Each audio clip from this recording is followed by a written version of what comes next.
Burned out and running on fumes, Leticia trades city lights for country silence. But when a storm, a stubborn farmer, and a forgotten legacy stir something unexpected, she faces a choice that could change everything.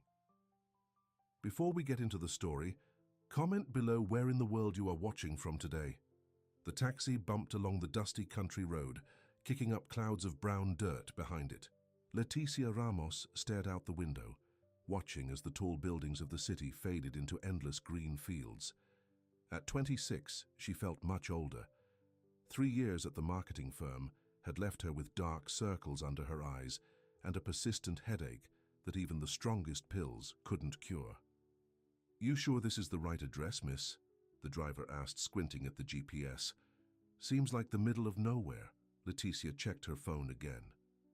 "Yes, Fazenda Vale Claro. My friend's cousin owns it." The driver shrugged and continued down the winding road until a large wooden sign appeared. Fazenda Vale Claro.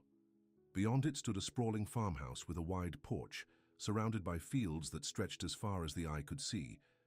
"Well, here we are," the driver said, pulling up to the front gate. "Want me to wait?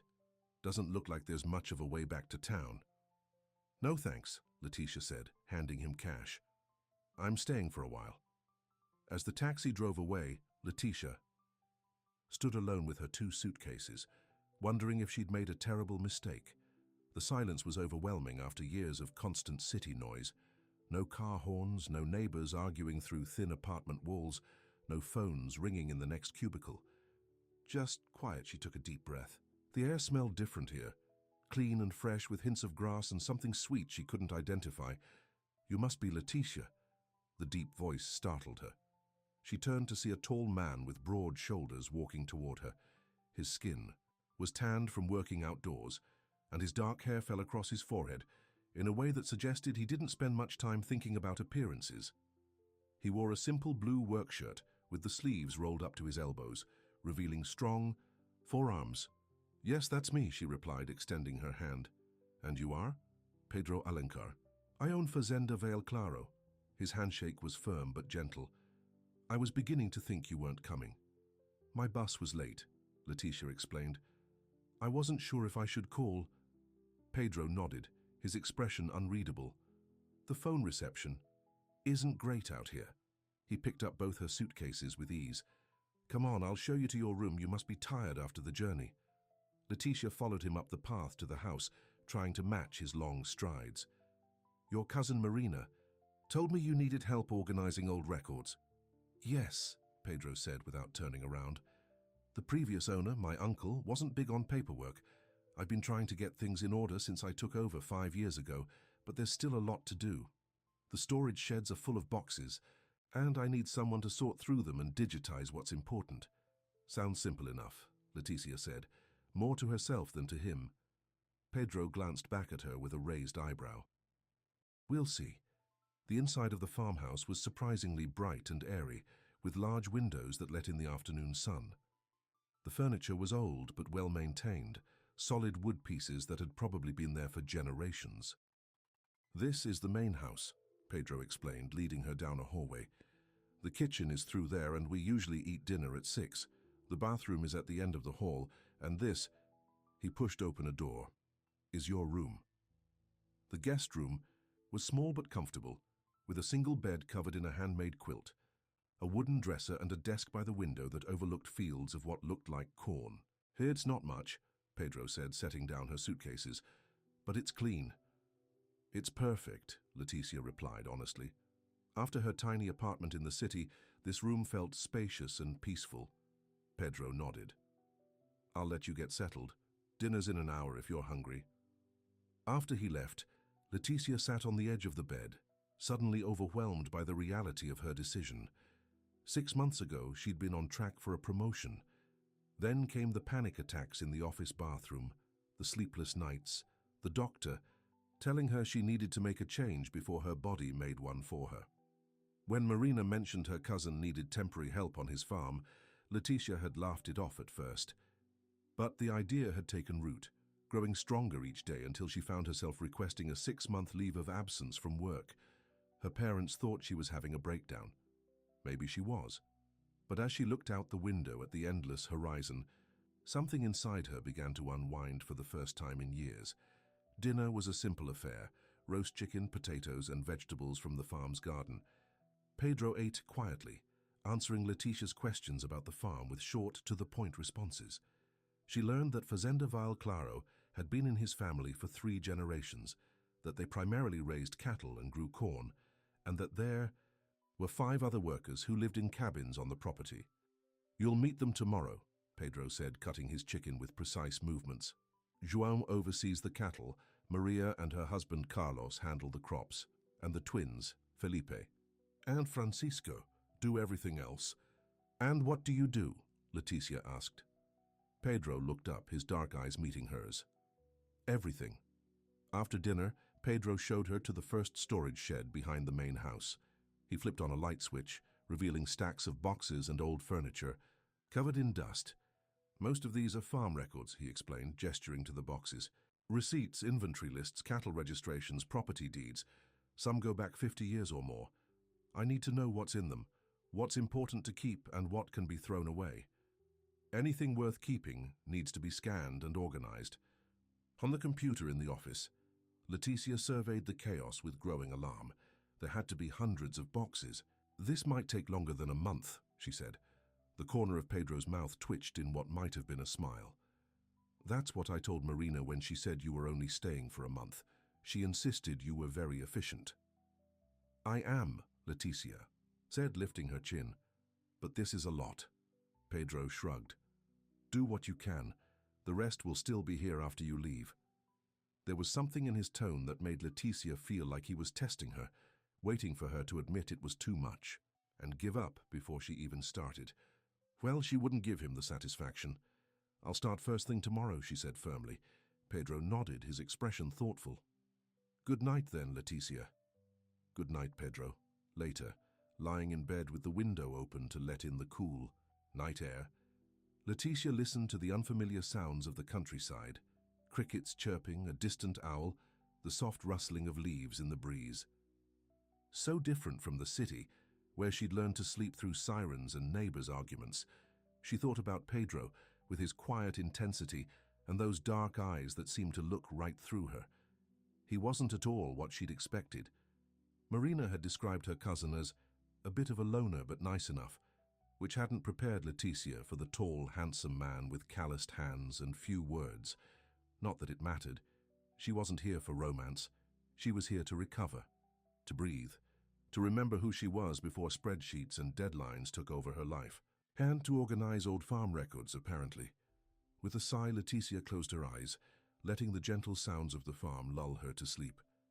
The sound of a rooster crowing jolted Leticia awake. Sunlight streamed through the window, and for a moment she had no idea where she was. Then it all came back: the farm, Pedro, the mountains of paperwork waiting for her. She checked her phone, 5:30 a.m. In the city, she'd never see this hour unless she was coming home from a late night out. But here, the whole world seemed awake already. She could hear voices outside, the distant lowing of cattle, the clatter of pots and pans from the kitchen. After a quick shower, Leticia dressed in jeans and a light sweater, pulling her dark hair into a ponytail. She found the kitchen empty except for a pot of coffee on the stove and a note on the table. "Help yourself to breakfast. I'm checking the north pasture. The office is unlocked when you're ready to start." Leticia poured herself coffee and found bread, cheese, and fruit in the refrigerator. As she ate, she looked out the kitchen window. In the early morning light, Fazenda Val Claro was breathtaking. Rolling hills in shades of green and gold stretched to the horizon, dotted with grazing cattle. The air was crisp and sweet. Nothing like the smog-filled mornings she was used to. After breakfast, Leticia headed to the first storage shed. In the daylight, it looked even more daunting than it had the night before. Boxes were stacked from floor to ceiling, some so old they were falling apart. Dust motes danced in the sunlight, streaming through the small windows. "Where do I even start?" she muttered to herself. "I'd start with the newest boxes," a voice said, from behind her. "They're probably on top." Leticia turned to see a woman about her mother's age standing in the doorway. She had grey hair pulled back in a bun and wore a simple dress with an apron.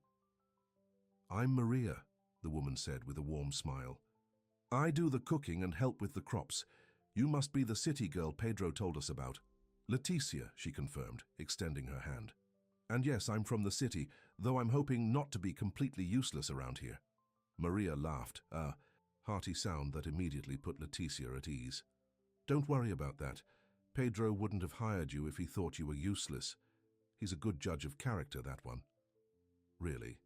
He barely spoke to me at dinner. That's just his way, Maria said, waving a hand dismissively. He's not much for talking unless he has something important to say. Been that way since his parents died. Leticia hadn't known Pedro's parents were dead.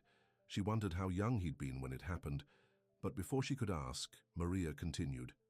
Anyway, I came to tell you lunch will be at noon in the main house. Don't work too hard on your first day. These records have been sitting here for years. They can wait another day or two. After Maria left, Leticia surveyed the shed again, this time with a more practical eye. The woman was right. She should start with the newer boxes. Working methodically, she began to clear a space in the center of the room, creating piles according to what appeared to be the age of the documents inside. By mid-morning, she'd made decent progress. The newest records were indeed the easiest to deal with. Neatly typed receipts and inventory lists from the last few years, most of which could be quickly scanned and organized by date. The older boxes were more challenging, filled with handwritten notes in faded ink, some in handwriting so poor she could barely make out the words.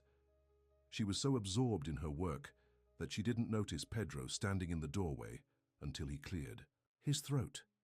Oh, she jumped, nearly dropping the folder she was holding. You startled me. Sorry, he said, though he didn't look particularly sorry. I wanted to see how you were getting on. Leticia gestured to the piles she'd created. I'm sorting by date first, then I'll start scanning the newer documents while I figure out what to do with the older ones. Pedro nodded, looking around the shed with an expression she couldn't read. Some of these go back to my grandfather's time, he said quietly. Maybe even earlier. There's a lot of history here, Leticia agreed. I found cattle records from the 1970s that show how the herd has grown over the years. Something flickered in Pedro's eyes. Surprise, maybe, or approval. My grandfather started with just 10 cows, he said. Now we have over 300 head. That's impressive, Leticia said sincerely. Pedro shrugged, but she could tell. He was pleased. It's not just me, the whole team works hard, including you, Leticia pointed out. Maria told me you're up before dawn every day. The animals don't feed themselves, he said simply. Then after a pause, will you be able to handle all this? It's a lot for one person. There it was again, that hint of a challenge in his voice, as if he was waiting for her to admit defeat. I'll manage, Leticia said firmly. I organized 3 years of financial records for my last company in under a week. This is just more of the same. Pedro raised an eyebrow. If you say so. He turned to leave, then stopped. Don't forget lunch. Maria gets upset if people miss meals. Alone again, Leticia returned to her sorting with renewed determination. She'd show Pedro Alencar that city girls weren't afraid of hard work. By lunchtime, her back ached, and her hands were filthy despite the gloves she'd found in a drawer. But she'd made significant progress. Nearly a quarter of the shed was organized into neat piles, ready for the next stage of processing. Lunch was served on the wide porch of the main house. Leticia finally met the rest of the farm workers. João, a stocky man with a weathered face who spoke little but smiled often. Carlos, Maria's husband, tall and thin with kind eyes. And the twins, Felipe and Francisco, who looked to be in their early 20s and finished each other's sentences. So you're the one Pedro hired to tackle the paper mountain, João said, helping himself to more of Maria's stew. Brave girl, Carlos added with a chuckle. Those records have been piling up since before Pedro was born. We tried to help once, Francisco said. Lasted about 2 hours before we gave up, Felipe finished. Leticia smiled. It's not so bad once you get a system going. That's what Pedro said you'd say, Maria commented, giving Leticia an approving look. He said you weren't the type to be easily scared off. Leticia glanced at Pedro, who was focused on his food. How would he know what type she was? They'd barely spoken. As if sensing her gaze, Pedro looked up. "Marina said you were organized and efficient," he said. "That's what the farm needs right now." "Well, I hope I can live up to that," Leticia replied, feeling strangely pleased by his assessment. After lunch, Leticia returned to the shed with renewed energy. The afternoon passed quickly as she sorted through more boxes, occasionally finding interesting items.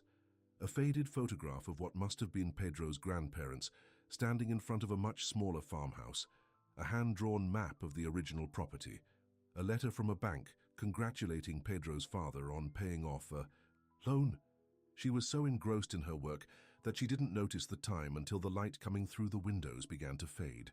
Stretching her stiff muscles, she decided to call it a day. She'd made good progress for her first day. Almost a third of the shed was organized, and she'd started scanning some of the newer documents on the old computer in the corner. As she walked back to the main house, Leticia paused to look out over the farm. The setting sun bathed everything in a golden glow, making the fields look like they were on fire. In the distance, she could see cattle grazing peacefully, and closer to the house, chickens pecking at the ground as they made their way back to the coop for the night. It was beautiful, in a way the city never could be, raw and real and alive. For the first time in months, Leticia felt the tight knot of anxiety in her chest begin to loosen. A movement caught her eye, and she turned to see Pedro walking from the barn to the house, his long strides eating up the distance. He moved with the easy confidence of a man who knew his place in the world, who belonged to this land as much as it belonged to him. As if feeling her gaze, he looked up and saw her watching. For a moment, they just looked at each other across the yard. Then Pedro raised his hand in a small wave before continuing toward the house. Leticia smiled to herself. Maybe this temporary escape to the countryside wouldn't be so boring after all. Dinner that night was just Leticia and Pedro, as the other workers had gone to their own homes on the property. Maria had left a pot of stew warming on the stove, and fresh bread on the counter. They ate in comfortable silence for a while before Pedro asked, "How was your first day?" "Good," Leticia replied. "I made more progress than I expected." Pedro nodded. "I saw. You work quickly." "Years of practice," she said with a small smile. "In advertising, everything is always due yesterday." "Is that what you do in the city?" "Advertising?" "Yes, for a marketing firm. I create campaigns for everything from breakfast cereal to luxury cars." Pedro considered this. "Sounds busy." Leticia laughed. "That's one word for it. Chaotic would be another. Soul-crushing on the bad days." "Then why do it?" The directness of his question caught her off guard. It's what I studied in college, and the pay is good." Pedro looked at her with those dark, knowing eyes. But lately I've been wondering if it's worth it," Leticia admitted. "The stress, the constant pressure, the feeling that nothing I do really matters in the grand scheme of things." "Hence the farm," Pedro said. "Hence the farm," she agreed. "My doctor actually suggested a complete change of scenery. When Marina mentioned you needed help, it seemed like perfect timing." Pedro was quiet for a moment. His fork paused halfway to his mouth. "Well," he said finally, "there's certainly less pressure here, unless a storm's coming or an animal's sick." "Do storms come often?" Leticia asked, realizing she hadn't thought to check the weather forecast for the area. "This time of year, yes. Spring brings rain." Pedro glanced out the window at the clear night sky. "We could use it, though. It's been too dry lately." After dinner, they washed the dishes together, Leticia washing, Pedro drying and putting things away. It was a strangely domestic scene, and Leticia found herself enjoying the simple routine of it. "Thank you for dinner," she said as they finished, "and for giving me this opportunity. I know I'm probably not what you had in mind when you asked for help with the records." Pedro hung the dish towel to dry. "What do you think I had in mind?" "I don't know. Someone with farm experience, maybe. Someone who knows the difference between a cow and a bull." The corner of Pedro's mouth twitched. "Do you know the difference between a cow and a bull?" Leticia rolled her eyes. "Yes, of course. But you know what I mean. I'm not exactly cut out for farm life." "I would be surprised what people are cut out for when given the chance," Pedro said quietly. Anyway, you're not here to milk cows. You're here to organize papers, which you seem very capable of doing." With that, he wished her good night and disappeared down the hallway to his room, leaving Leticia to wonder about the layers beneath his reserved exterior. That night, Leticia lay in bed listening to the sounds of the farm, so different from the city noises she was used to, yet already becoming familiar. The soft hooting of an owl, the rustle of leaves outside her window, the occasional lowing of cattle in the distance. She thought about Pedro's words. "You'd be surprised what people are cut out for when given the chance." Was that true? Could a month on this farm really change something fundamental in her? As sleep began to claim her, Leticia realized with surprise that for the first time in months, she hadn't checked her work email even once all day. More surprising still, she didn't miss it at all. The rooster crowed at dawn just as it had the day before. This time, Leticia wasn't startled. She opened her eyes slowly, stretching beneath the warm quilt. Outside her window, the sky was turning from grey to pink as the sun began to rise. A week had passed since her arrival at Fazenda Vel Claro, and already the rhythm of farm life was becoming familiar. She rose with the sun, worked through the morning, took lunch with the farm workers, then continued until dinner. Her body ached in new places from the physical labor of moving boxes and climbing ladders to reach the highest shelves. But it was a good kind of ache, the kind that came from real work, not from hunching over a computer for 12 hours. As she dressed in jeans and a light sweater, Leticia realized she hadn't checked her work email in 3 days. The thought didn't fill her with panic as it once would have. Instead, she felt a strange sense of freedom. Here, no one was waiting for her to respond to urgent messages at midnight. No clients were changing their minds about campaigns at the last minute. There were just boxes of papers waiting patiently to be sorted. In the kitchen, she found Pedro already up, drinking coffee at the table. He wore his usual work clothes, jeans, boots, and a faded blue shirt with the sleeves rolled. "Up morning," he said, nodding toward the coffee pot. "Help yourself." "Thanks." Leticia poured herself a cup and sat across from him. "Any plans for today?" Pedro took a sip of his coffee. "João and I are moving the cattle to the south pasture. The grass is better there this time of year." "Sounds interesting," Leticia said, meaning it. Everything about the farm fascinated her now. The cycles of planting and harvesting, the care of the animals, the way everyone seemed to know exactly what needed to be done without being told. Pedro raised an eyebrow. "Want to come along?" "Might." "Be a nice break from the dust." Leticia blinked in surprise. "Really? I wouldn't be in the way?" "You can ride, can't you?" "I took lessons as a kid," she admitted. "Okay, it's been years, though." Pedro shrugged. "It'll come back to you. Old Bella is gentle. She won't give you any trouble." An hour later, Leticia found herself perched atop a chestnut mare with a white star on her forehead. Bella was indeed gentle, following Pedro's stallion without any guidance from Leticia. The morning air was cool and fresh, and the farm looked different from horseback, bigger, wilder somehow. They rode alongside João and the twins, who were keeping the cattle, moving in the right direction. Leticia watched in amazement as the men guided the herd with whistles and gentle words, the animals responding as if they understood every command. "How do they know what to do?" she asked Pedro, who was riding beside her. "The cattle? They're creatures of habit," he explained. "They've made this trip before and they can smell the fresh grass ahead." "No, I meant the men. How do they know exactly where to be, what signals to use?" Pedro considered this. "Experience, mostly. João's been working cattle since he was a boy. The twins grew up here. They learned from watching their father." "And you? Did you grow up here too?" A shadow crossed Pedro's face. "Yes and no. My parents died when I was 16. I went to live with my aunt in the city, finished school there. Came back when my uncle got sick and needed help running the place." "I'm sorry about your parents," Leticia said softly.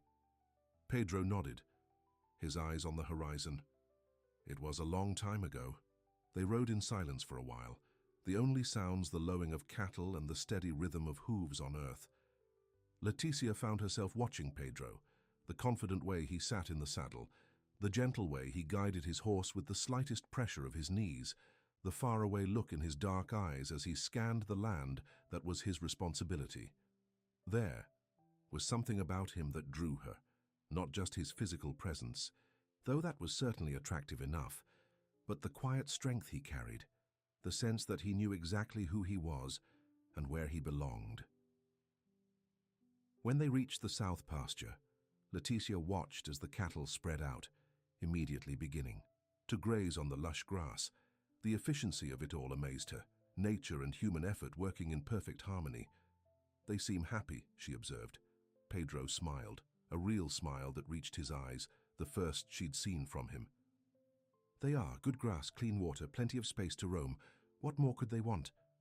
"Not much, I guess," Leticia replied, thinking how simple it all was compared to the complicated demands of her city life.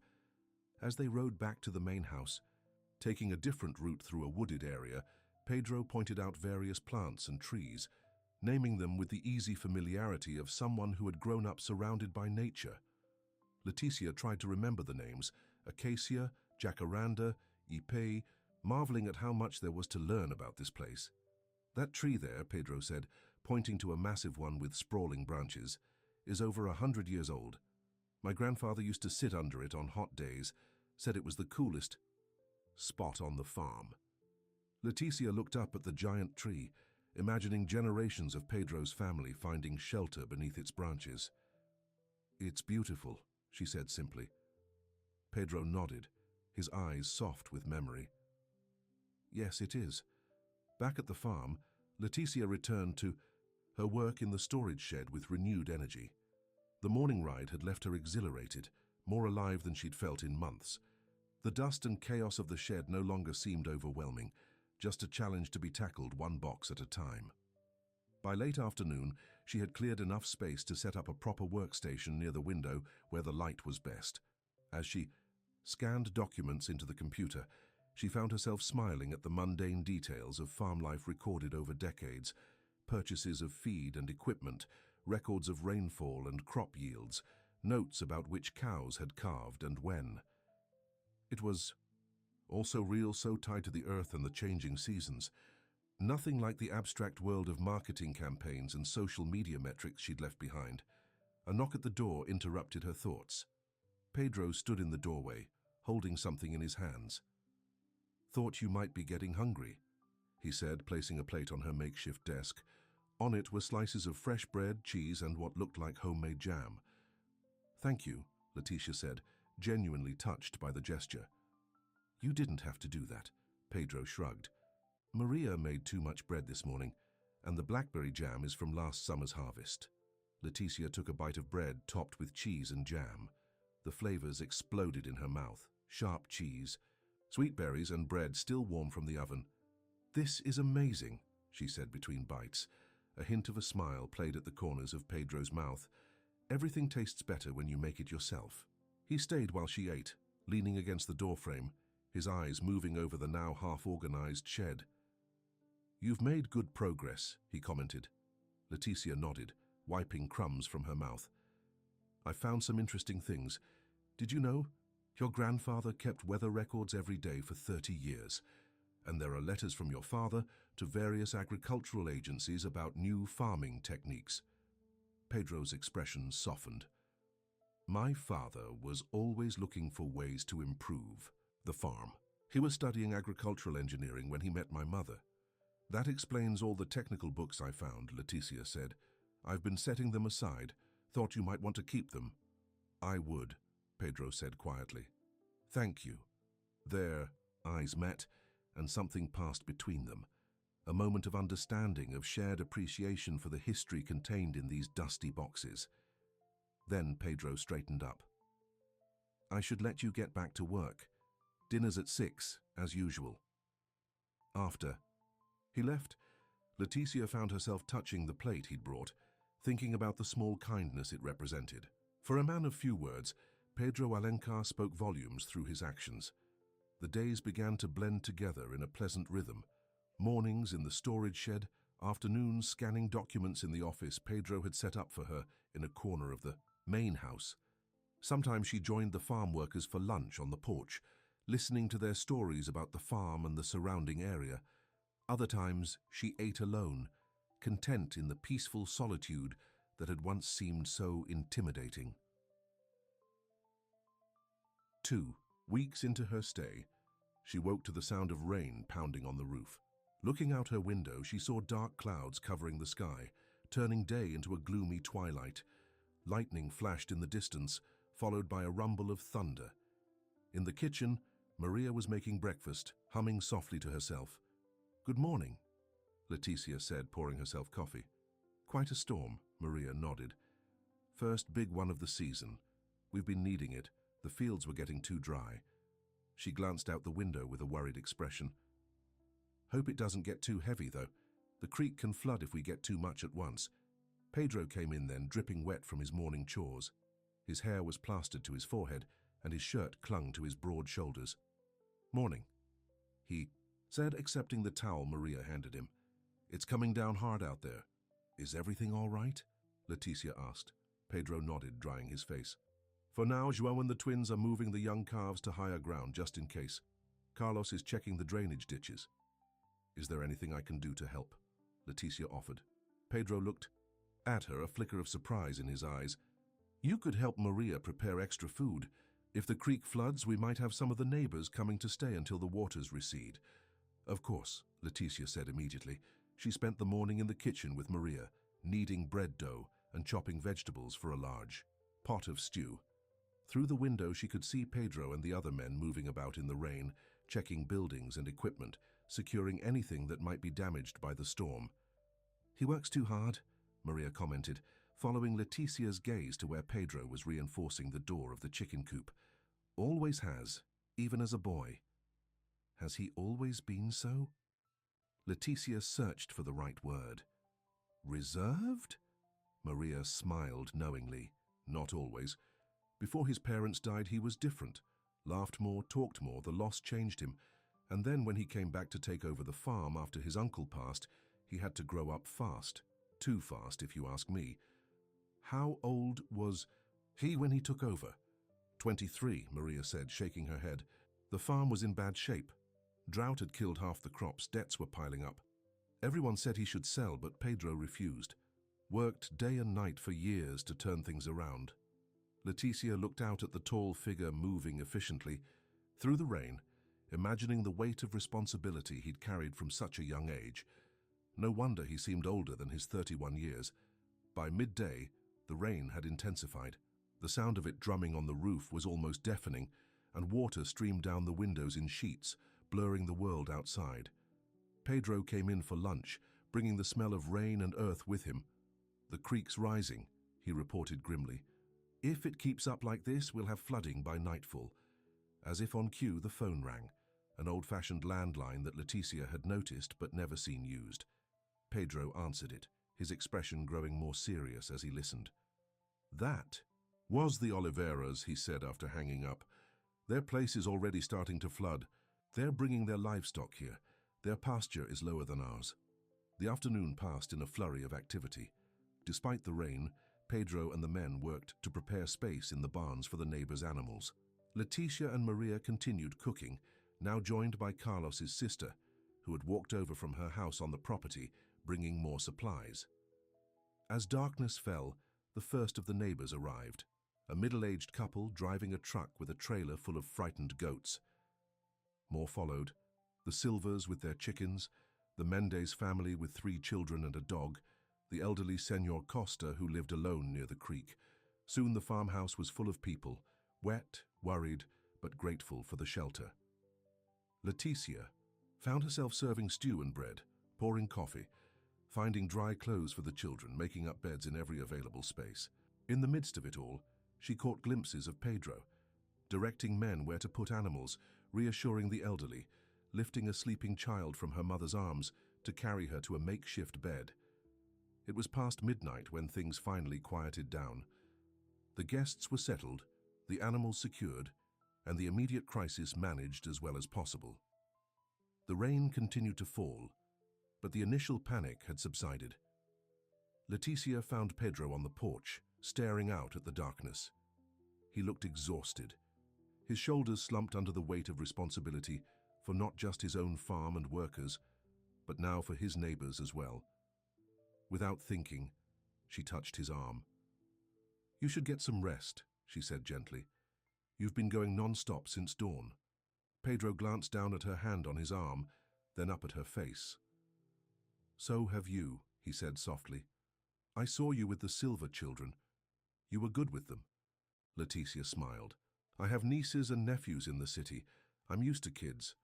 "You're good with the older folks too," Pedro added. "Senor Costa hasn't stopped talking about the pretty city girl who found him a warm blanket. Was he teasing her?" Leticia wasn't sure, but the warmth in his voice made her heart beat a little faster. "I'm just doing what anyone would do," she said. Pedro shook his head. "Not everyone. You could have stayed in your room, let us handle it. Instead, you jumped right in. You surprised me, Leticia." There was a note of admiration in his voice that made Leticia blush. "Well, you surprised me too," she admitted. "I thought farmers just farmed. I didn't realize you were also part-time emergency responders and community organizers." Pedro smiled, a real, full smile that transformed his serious face. "It's not always like this," he said, "but out here, we take care of each other. It's just how it is." They stood in comfortable silence for a moment, listening to the rain. Then Pedro straightened up, his expression becoming serious again. "We should try to sleep," he said. "Tomorrow will be another long day, depending on how much more rain we get." Leticia nodded, suddenly aware of how tired she was. "Good night, Pedro." As she turned to go inside, he caught her hand. "Leticia," he said, his voice low. "Thank you. For helping today, it made a difference." The warmth of his hand around hers sent a jolt through Leticia's body. "You're welcome," she managed to say, her voice steadier than she felt. For a moment they stood there, hands linked, eyes locked. Then Pedro released her and stepped back, breaking the spell. "Good night," he said, his voice rough. In her room, Leticia lay awake despite her exhaustion, listening to the rain and thinking about the feel of Pedro's hand holding hers, the way his eyes had softened when he thanked her, the unexpected smile that had lit up his face. She'd come to Fazenda, Vale Claro, to escape, to heal, to find some peace away from the chaos of her city life. She hadn't expected to find herself drawn to a quiet farmer with sad eyes and gentle hands. She hadn't expected to feel so alive here, so needed, so at home. The thought should have frightened her. Instead, as she drifted off to sleep, Leticia found herself smiling. The rain continued for 3 days. The creek flooded, cutting off the road to town, but the farmhouse stood high enough to remain safe. The neighbors stayed, turning what could have been a disaster into something like an extended family gathering. Meals were shared, stories were told. Children played board games by lamplight when the power went out briefly on the second day. Through it all, Leticia watched Pedro, the way he handled each new crisis with calm efficiency, how he made time to check on everyone, his quiet authority that never became domineering. She saw how the neighbors respected him, how even the oldest farmers listened when he spoke. And she saw how he never asked anyone to do something he wouldn't do himself, whether it was mucking out stalls or fixing a leaking roof in the pouring rain. On the 4th day, the rain finally stopped. The sun emerged, turning puddles into mirrors that reflected the blue sky. The creek began to recede, and one by one the neighbors prepared to return to their homes to assess the damage. Before they left, Senor Costa took Leticia's hands in his weathered ones. "How you're good for him," the old man said, nodding toward Pedro, who was helping the Silva family load their truck. "For Pedro?" Leticia asked, confused. "I'm just organizing his old records." Senor Costa's eyes twinkled. "He smiles more since you came, talks more too. It's good to see." Before Leticia could respond, the old man patted her hands and moved away, leaving her to wonder if others had noticed what she herself was just beginning to acknowledge, that something was growing between her and Pedro, something neither of them had planned for. Once the neighbors had gone and the farm was quiet again, Leticia returned to her work in the storage shed. The flood had delayed her progress, but she didn't mind. In fact, she realized with surprise she was in no hurry to finish the job. The thought of leaving Fazenda Vale Claro, of returning to the city and her old life, no longer held the appeal it once had. As she sorted through another box of farm records, Leticia came across a small sketchbook tucked between folders of receipts. Curious, she opened it and found page after page of pencil drawings, landscapes of the farm in different seasons, studies of horses and cattle, detailed renderings of plants and trees. The drawings were good, really good, showing not just technical skill, but a deep love for the subjects. Most were signed simply PA in the corner. Pedro was an artist. The discovery delighted Leticia, adding another layer to the complex man she was coming to know. She wasn't surprised exactly. She'd seen the way he looked at his land, with the appreciative eye of someone who saw beauty in every detail, but she hadn't expected this tangible evidence of his sensitivity. She was still looking through the sketchbook when a shadow fell across the page. Looking up, she found Pedro in the doorway, his expression unreadable. "I'm sorry," Leticia said quickly, closing the book. "I found it while sorting and got curious." Pedro came into the shed, taking the sketchbook from her hands. "It's all right," he said, though his voice was tight. "I'd forgotten this was in here." "They're beautiful," Leticia said sincerely. "I had no idea you were an artist." Pedro shrugged, flipping through the pages with a distant expression. "I wouldn't call myself that. It's just something I do sometimes to clear my head." "Well, you're very good," Leticia insisted. "Have you ever shown your work to anyone? Taken classes?" "No," Pedro said shortly. "There's never been time for that. Kind of thing. The farm comes first." There was a note of resignation in his voice that made Leticia sad. How many of his own dreams had Pedro set aside to maintain his family's legacy? "Maybe someday," she suggested gently, "when things are more stable here." Pedro looked at her, his dark eyes searching her face as if trying to read her thoughts. "Maybe," he said finally, though he didn't sound convinced. "Anyway, I came to tell you dinner's ready." Maria made her special chicken dish to celebrate the end of the flood. As they walked back to the house together, Leticia found herself stealing glances at the man beside her. Every day revealed something new about Pedro Alencar, the quiet farmer with an artist's soul, the young man who had sacrificed his own plans to save his family's land, the leader who took responsibility for his neighbors without complaint. And every day, she felt herself drawn more deeply into the life of Fazenda Vale Claro, the rhythm of its seasons, the beauty of its landscape, the sense of purpose and community she'd never found in the city. She had come here to escape, to recover from burnout, to catch her breath before plunging back into her real life. But as the sun set over the fields, turning everything to gold, Leticia wondered if perhaps she had it backward. Maybe this, the farm, the wide open spaces, the simple but meaningful work was real life, and everything else was just noise.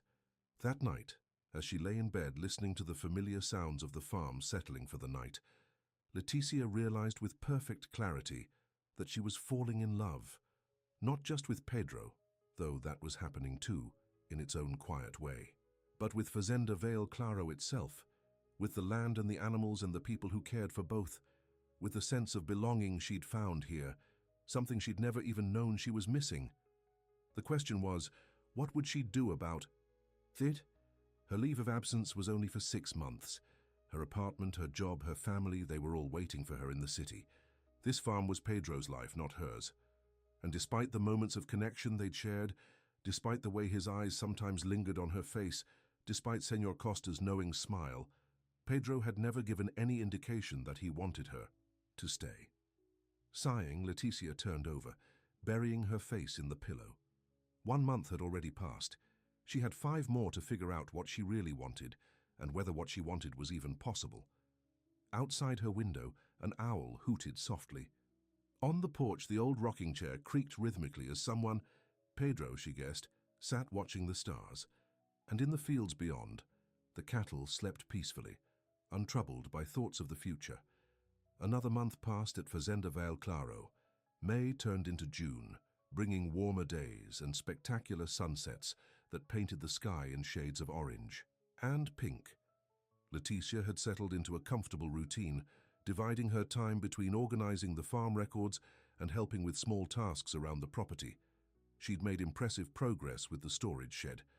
3/4 of the boxes had been sorted, their contents either scanned into the computer or properly organized in new filing cabinets Pedro had purchased from town. What had once been a chaotic mess was now a functional archive of the farm's history. But it wasn't just the shed that had transformed during these 2 months.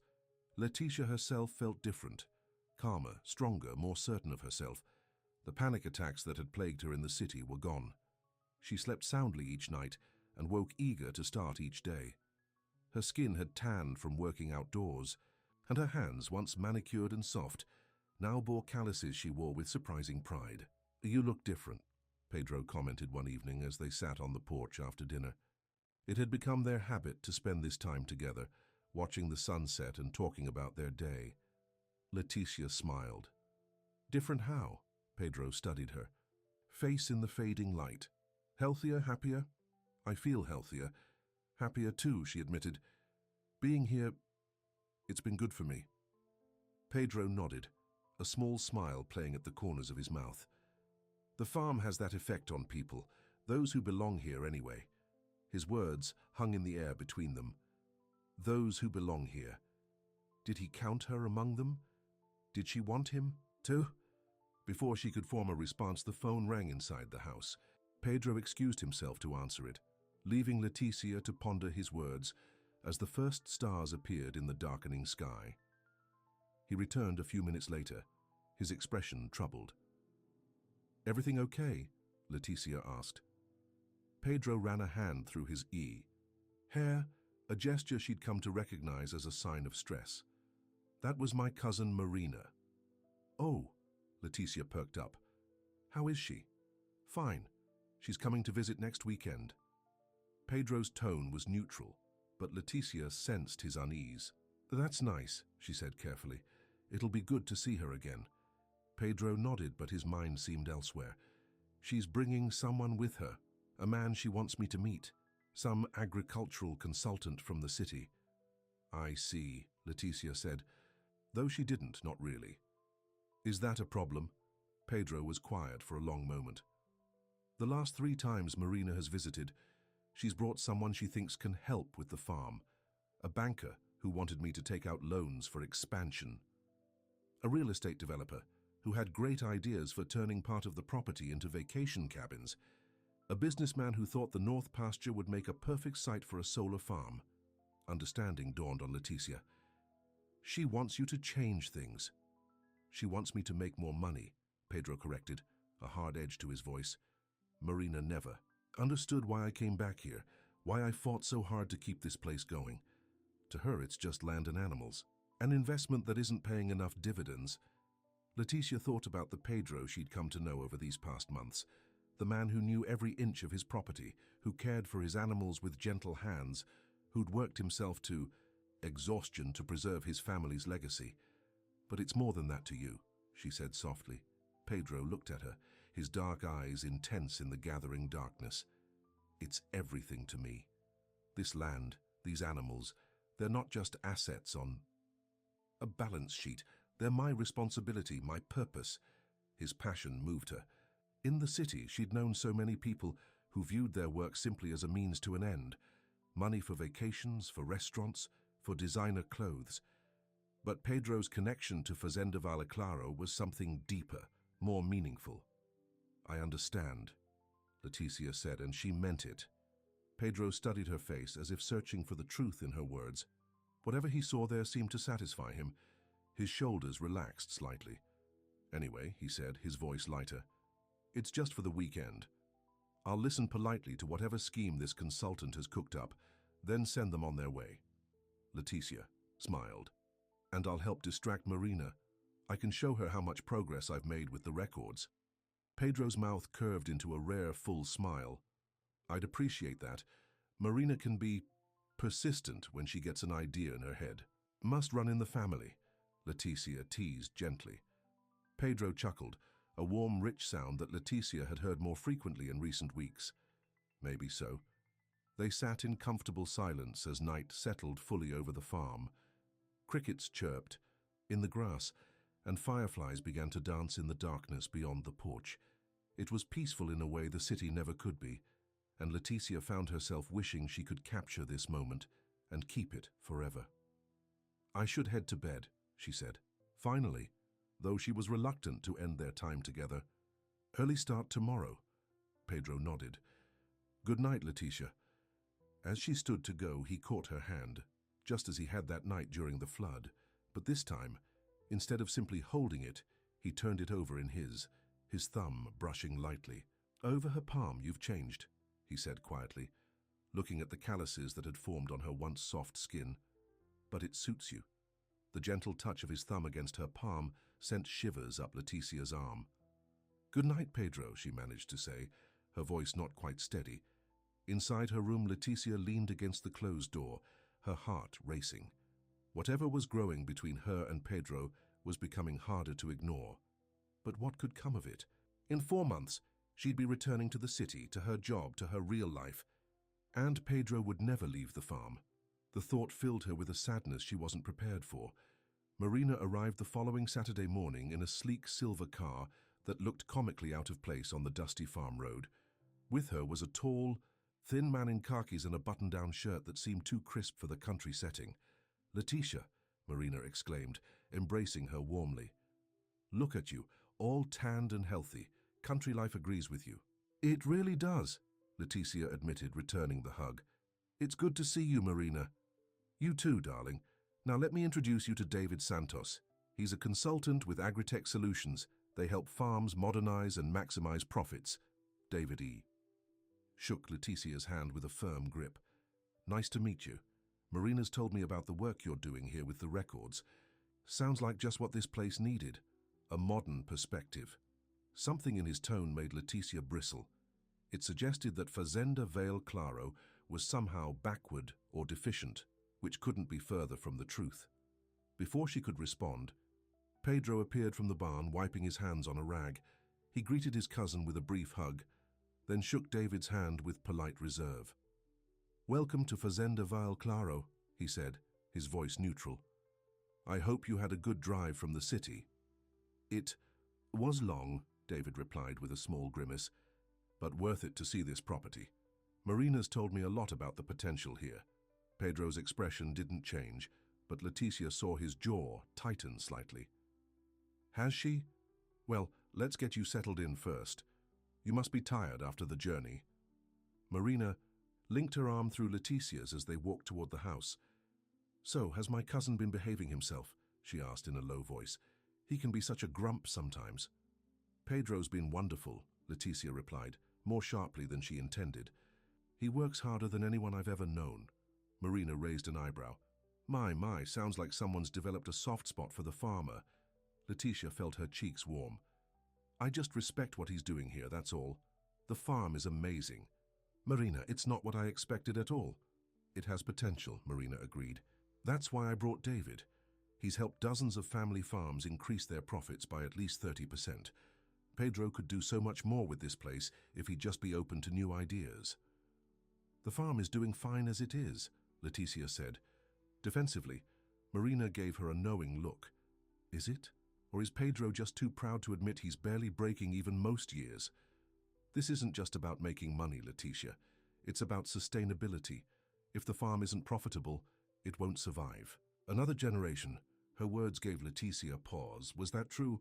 Pedro had never discussed the farm's finances with her. She knew he worked hard, but was it enough? The thought of Fazenda Vale Claro being sold off or divided up made her heart ache. Lunch was a tense affair.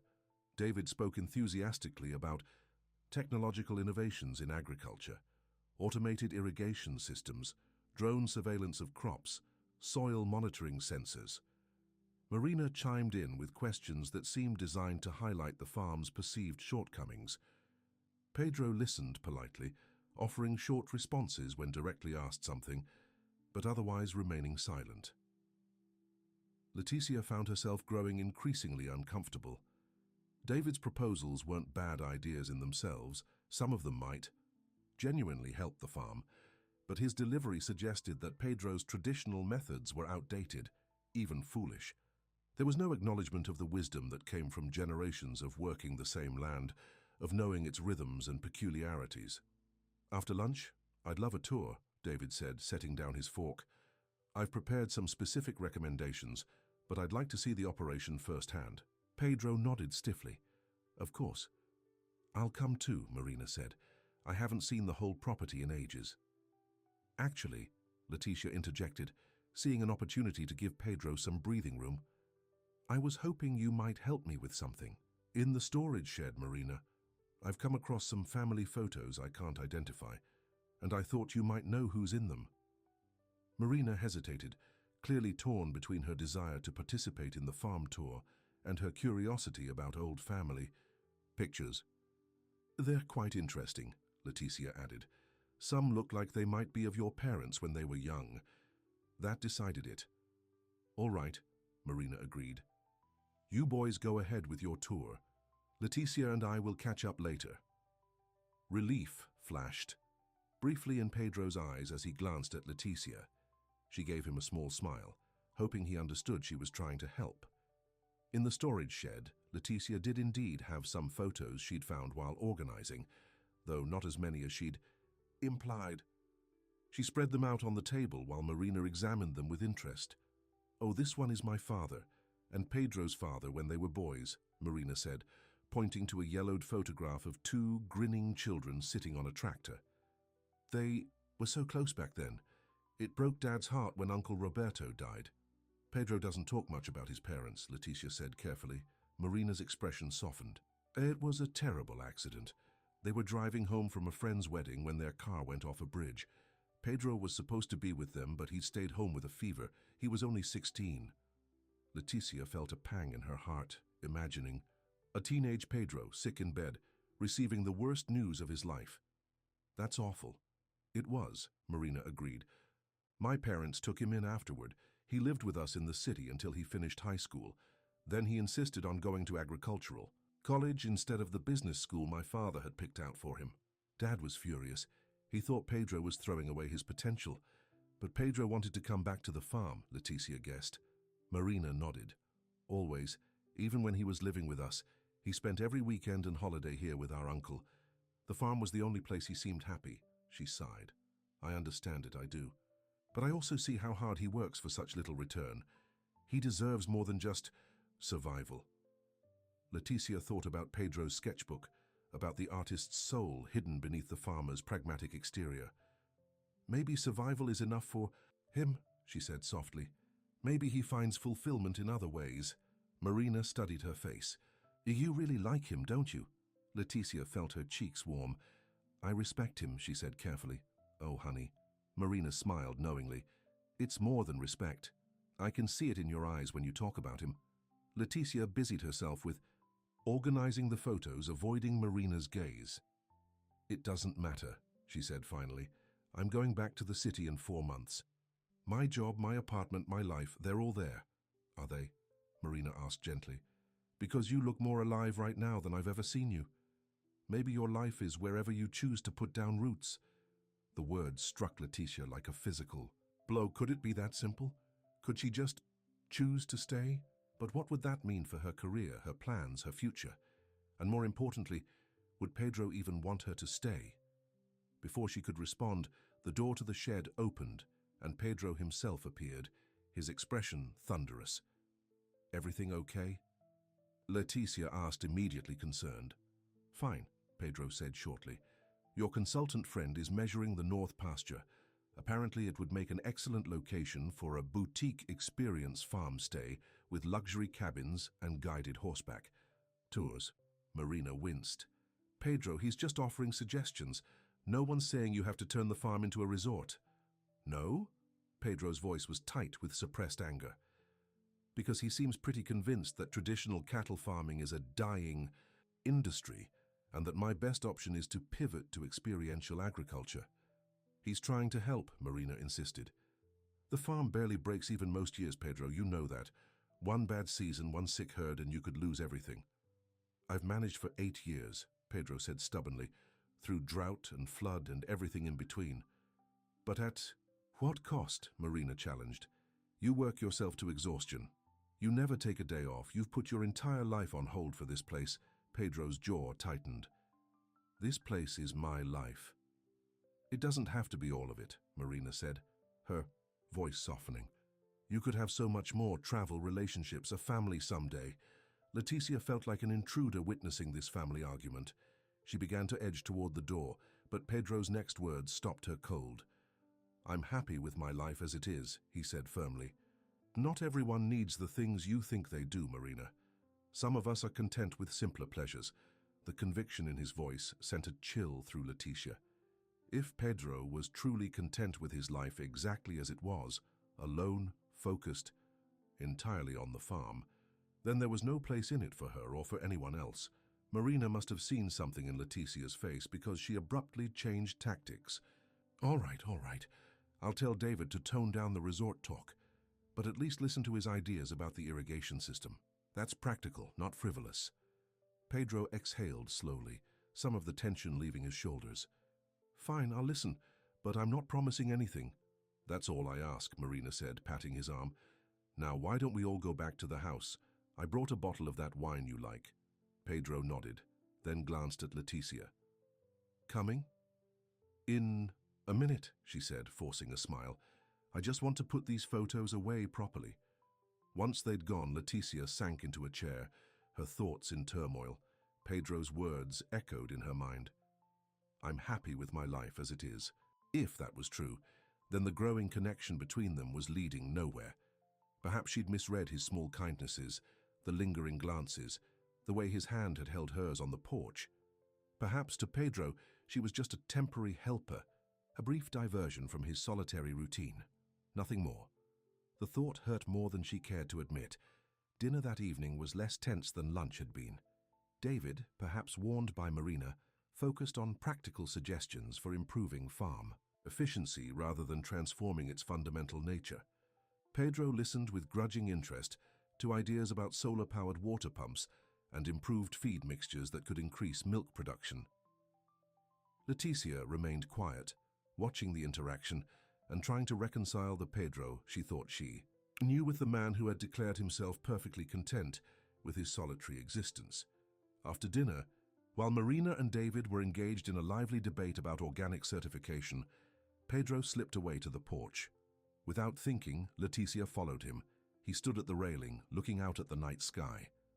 The moon was nearly full, bathing the farm in silver light that transformed the familiar landscape into something magical.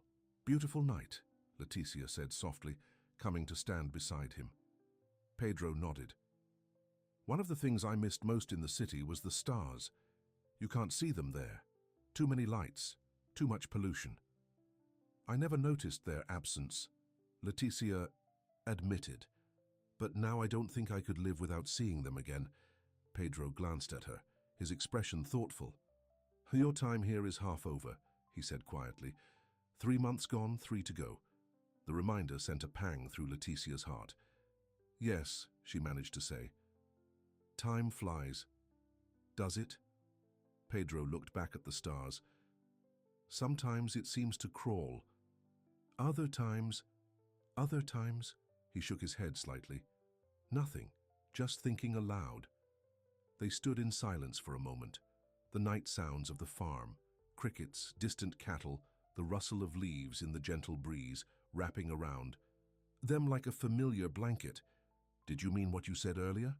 Leticia asked finally, unable to contain the question any longer. "About being happy with your life exactly as it is?" Pedro was quiet for so long that she thought he might not answer. "I've learned to be content with what I have," he said finally. "To find joy in simple things, a healthy calf being born, rain after a dry spell, a good harvest. It's enough." "But is it all you want?" Leticia pressed, her heart racing. "Don't you ever dream?" "First to more." Pedro turned to look at her then, his dark eyes reflecting the moonlight. "What would be the point?" he asked softly. "Dreams are dangerous things, Leticia. They make you want what you can't have." There was such resignation in his voice, such acceptance of limitation, that Leticia felt tears prick her eyes. This was a man who had given up on wanting more out of life, who had convinced himself that duty and responsibility were enough. "That's not living," she said, her voice barely above a whisper. "That's just existing." Pedro's expression hardened slightly. "Not everyone needs excitement and variety to be fulfilled. Some of us find meaning in continuity, in tradition, in carrying on what our parents and grandparents built. I didn't mean, Leticia began, but Pedro cut her off. I know what you meant, he said, his voice gentle despite his words. You're from a different world, Leticia.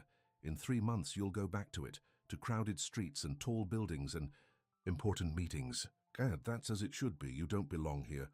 The words hit her like a physical blow. You don't belong here after all these months of feeling more at home than she ever had in her life. To hear him say that she didn't belong. I see, she said, her voice small. Well, good night then. She turned to go, fighting back tears when Pedro caught her wrist. Leticia, he said, his voice rough with emotion. I didn't mean... It's fine, she said, pulling away from his touch. You're... right, this isn't my world. I was just passing through. Inside her room, Leticia let the tears fall. She'd been a fool, imagining a future here, daydreaming about a life with a man who clearly saw her as nothing more than a temporary visitor in his carefully ordered existence. The next morning, Leticia rose early, determined to avoid any private conversation with Pedro. She joined Marina and David for breakfast, making an effort to show interest in their plans for the day. We're heading back to the city after lunch, Marina explained. David has another client to see tomorrow. So soon? Leticia asked, relieved and disappointed at the same time. Part of her had hoped Marina might stay longer, providing a buffer. Between her and Pedro, duty calls, Marina said with a shrug. But we'll be back for the Harvest Festival next month. You'll still be here then, right? Yes, Leticia confirmed. I'm here until the end of September. Good, Marina said, patting her hand. It'll be fun.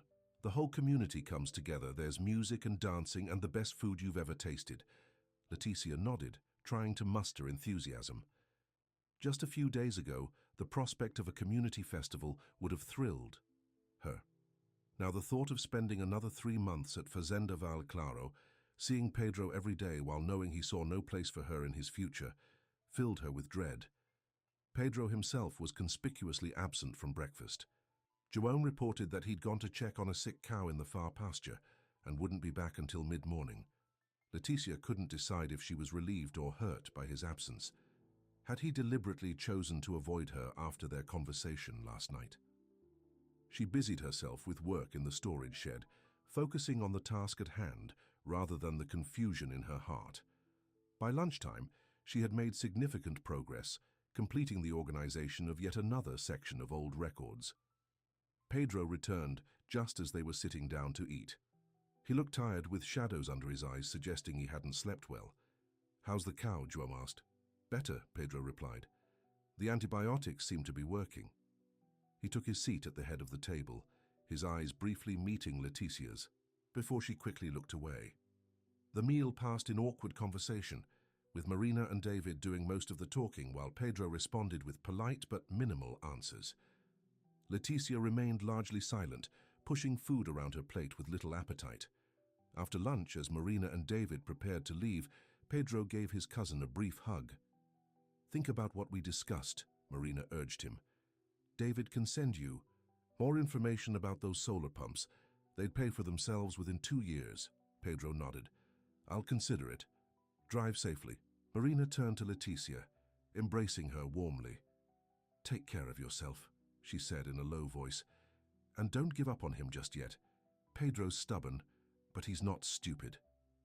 Before Leticia could respond, Marina was getting into the car, waving, as they drove away in a cloud of dust. Left alone with Pedro for the first time that day, Leticia felt a tension that had never existed between them before. I should get back to work, she said, turning toward the storage shed. Leticia, wait. Pedro's voice stopped her. About last night. She forced herself to meet his eyes. It's fine, Pedro. You were honest and I appreciate that. Let's just forget it, okay? Pedro frowned. No, it's not okay. I said things I didn't mean, at least not the way they sounded. Which part didn't you mean? Leticia asked, unable to keep the hurt from her voice. The part where you're perfectly content with your life as it is, or the part where I don't belong here? Pedro ran a hand through his hair in frustration. I didn't say I was perfectly content. I said I've learned to be content. There's a difference. And me not belonging here. Pedro's expression softened. "What I meant was, you have a life waiting for you in the city. A career, friends, family. Things that matter." "And if those things mattered less to me than I thought they did?" Leticia asked, her heart pounding. "If I found something here that feels more real, more meaningful?" Hope flickered in Pedro's eyes, quickly replaced by caution. "You've been here 3 months, Leticia. That's not long enough to make that kind of decision. When September comes, I'll go back," Leticia said, the words tasting bitter on her tongue. "As planned, don't worry." Pedro looked like he wanted to say more, but João appeared from the barn, calling for his help with something urgent. With a last troubled glance at Leticia, Pedro turned away. Left alone, Leticia felt a heaviness in her chest that made it hard to breathe. She'd come to Fazenda Vale Claro to heal, to find peace. Instead, she'd found something she hadn't been looking for, a connection to the land, to a way of life she'd never considered before, and to a man who, despite his words, had somehow worked his way into her heart. But Pedro was right about one thing. September would come, and with it, decisions would have to be made. The question was, when the time came to leave, would she be able to say goodbye to Fazenda Vale Claro? And more importantly, would she be able to say goodbye to Pedro? The days following Marina and David's visit fell into an uncomfortable routine. Pedro and Leticia continued their work, he with the farm, she with the records, but the easy companionship they had developed over the past months was gone. They still ate meals together, still exchanged necessary conversation, but the long talks on the porch after dinner stopped. Pedro seemed to be deliberately keeping his distance, often finding reasons to work late or rising before dawn to begin his chores. Leticia told herself it was for the best. What was the point of growing closer when they had already acknowledged there was no future in it? Better to begin the process of detachment now, to make the inevitable separation in September less painful. But her heart refused to cooperate with this sensible plan. She found herself watching Pedro when he wasn't looking, the confident way he moved through the fields, the gentleness in his hands when he tended to the animals, the rare smile that still made her pulse quicken. She was falling in love with him, had fallen if she was honest with herself, and there wasn't a thing she could do about it. A week after Marina's visit, Leticia was working late in the storage shed, determined to finish organizing a particularly complicated set of financial records. The sun had set, and she worked by the light of the old lamp on the desk, her eyes growing tired as she tried to make sense of faded numbers. A knock at the door startled her. Pedro stood in the doorway, holding a covered plate. "You missed dinner," he said simply. Leticia glanced at her watch, surprised to see it was past 8. "I lost track of time. These accounts from the drought years are a mess." Pedro set the plate on the desk. "You should eat." "Thank you," Leticia said, suddenly aware of how hungry she was. She uncovered the plate to find a generous portion of Maria's beef stew, still warm, and a thick slice of fresh bread. Pedro lingered, looking around the shed with an expression of amazement. "I can't believe how much you've accomplished," he said. "This place is unrecognizable." It was true. What had once been a chaotic jumble of boxes and papers was now a well-organized archive. The newest records were digitized, older ones were properly filed in cabinets, and the truly historical documents were preserved in acid-free folders and boxes. "It's been a bigger job than I expected," Leticia admitted, "but I've enjoyed it, learning about the farm's history, seeing how it's changed over the years." Pedro nodded, his eyes settling on a framed photograph she'd hung on the wall. One she'd found buried in a box of tax records. It showed his grandparents standing proudly in front of the original farmhouse, their faces young but determined. "I'd never seen that picture before," he said softly. "I found it a few weeks ago," Leticia explained. "It seemed too important to leave in a box." Pedro touched the frame gently. "They were so young when they started this place, not much older than I was when I took over." "They built something amazing," Leticia said. "And so have you. The farm today is stronger than it's ever been, from what I can tell from the records." Pedro looked at her, surprise evident in his face. "Most people think I'm crazy for sticking with it, that I should sell to developers or turn it into a tourist attraction."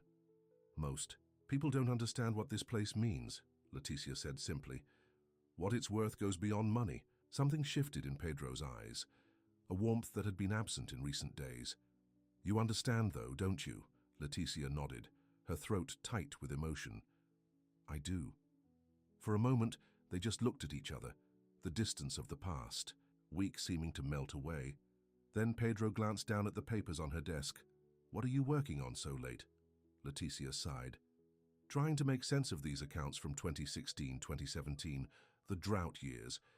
Your uncle's handwriting is nearly impossible to read, and some of the entries don't add up."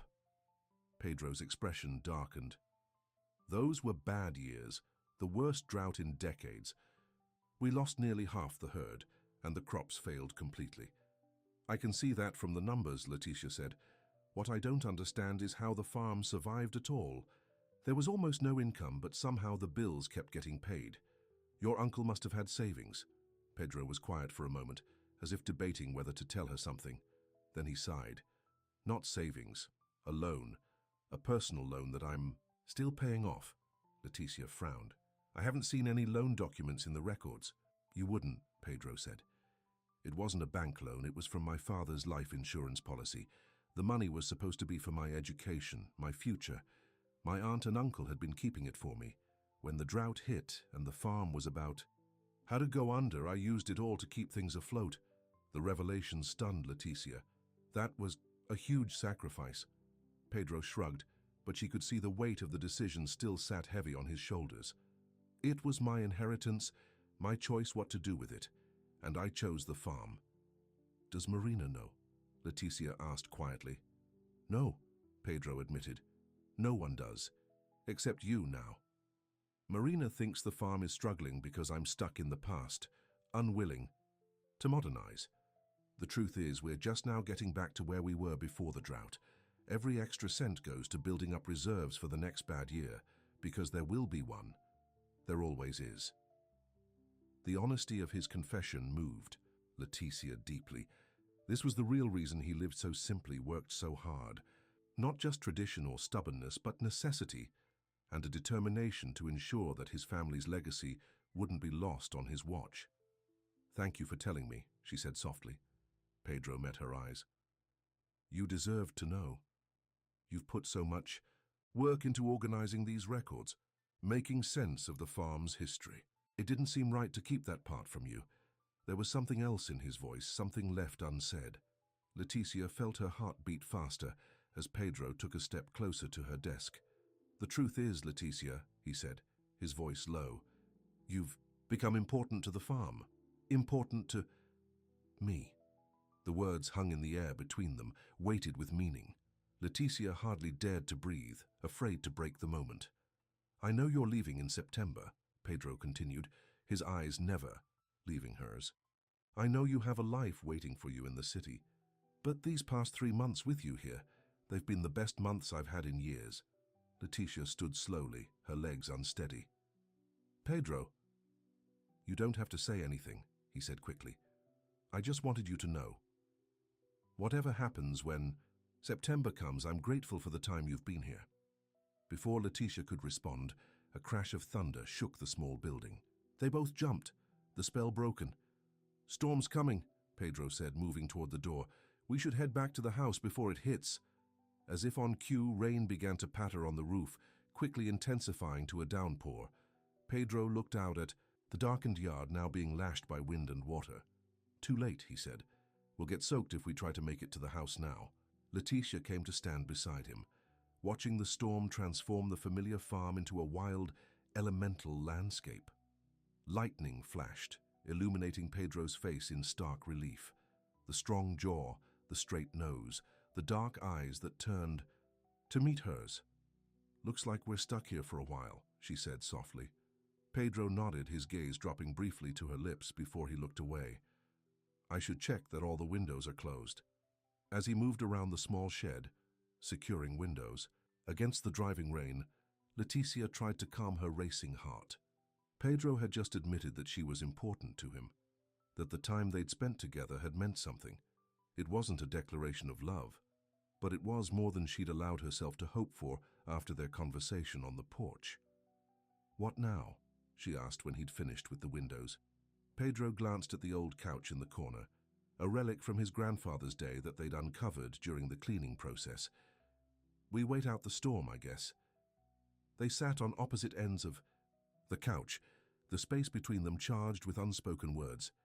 Outside, the storm raged, rain hammering on the roof, wind howling around the corners of the building. Inside, a different kind of storm was brewing, one of emotions too long contained, of feelings neither had been brave enough to acknowledge fully. "Pedro," Leticia said finally, breaking the tense silence, "when you said I was important to you, what did you mean?" Pedro looked at his hands, strong and calloused from years of hard work. "I meant that you see things in a way no one else does. You see the farm the way I see it, not just as land and animals, but as something living, something worth preserving." "That's all?" Leticia pressed, her courage growing. Pedro raised his eyes to meet hers. "No," he admitted quietly. "That's not all." He shifted closer on the couch, close enough that she could feel the warmth of him, smell the familiar scent of earth and clean sweat and something uniquely Pedro. "I tried to keep my distance," he said, his voice rough. "Told myself it was better that way. You're leaving in September and I'm staying here always. But the truth is, Leticia, I've been falling for you since the day you arrived, and I don't know what to do about it." Leticia's heart soared at his words, even as her mind registered the impossible situation they found themselves in. Pedro was tied to the farm as surely as if he'd put down roots in its soil, and she had a life waiting for her in the city, a job, an apartment, responsibilities. But in this moment, with rain drumming on the roof and lightning illuminating Pedro's face in flashes of white light, none of that seemed to matter. "Maybe," she said softly, reaching out to touch his face, "we don't need to do anything about it right now. Maybe we just need to be honest about how we feel." Pedro leaned into her touch, his eyes closing briefly. "And how do you feel, Leticia?" Instead of answering with words, she leaned forward and pressed her lips to his. For a moment, Pedro froze, as if shocked by her boldness.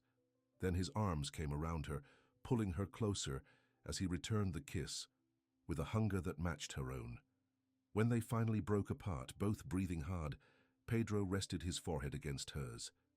"I've wanted to do that for so long," he confessed. "Me too," Leticia admitted, her fingers tracing the line of his jaw. Pedro captured her hand, pressing a kiss to her palm.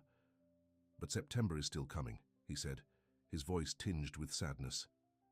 "Nothing has changed. Everything has changed," Leticia countered. "We've been honest with each other, that's a start." Pedro looked into her eyes, his own dark with emotion. "A start to what, Leticia? What future can there be for us? You belong in the city, with your career and your modern life, and I belong here." The question hung between them, unanswerable in the moment. Outside, the storm continued to rage, a fitting backdrop to the emotional turmoil within. "I don't know," Leticia admitted finally. "But I do know that right now, in this moment, I feel more alive, more myself than I ever did in the city. Doesn't that count for something?" Pedro pulled her close again, his arms strong around her. "It counts for everything," he whispered against her hair. "But eventually we'll have to face reality." Leticia closed her eyes, breathing in the scent of him, memorizing the feel of his arms around her. "Eventually," she agreed, "but not tonight." As the storm slowly moved away, its fury spent, they remained on the old couch, talking in low voices, sharing hopes and fears, dreams and disappointments. Pedro told her about his childhood on the farm, about the pain of losing his parents, about his determination to preserve their legacy at any cost. Leticia spoke of her growing disillusionment with city life, of the emptiness she'd felt despite her successful career, of the unexpected peace she'd found at Fazenda Vale Claro. Neither mentioned September or the decisions that would have to be made when it arrived.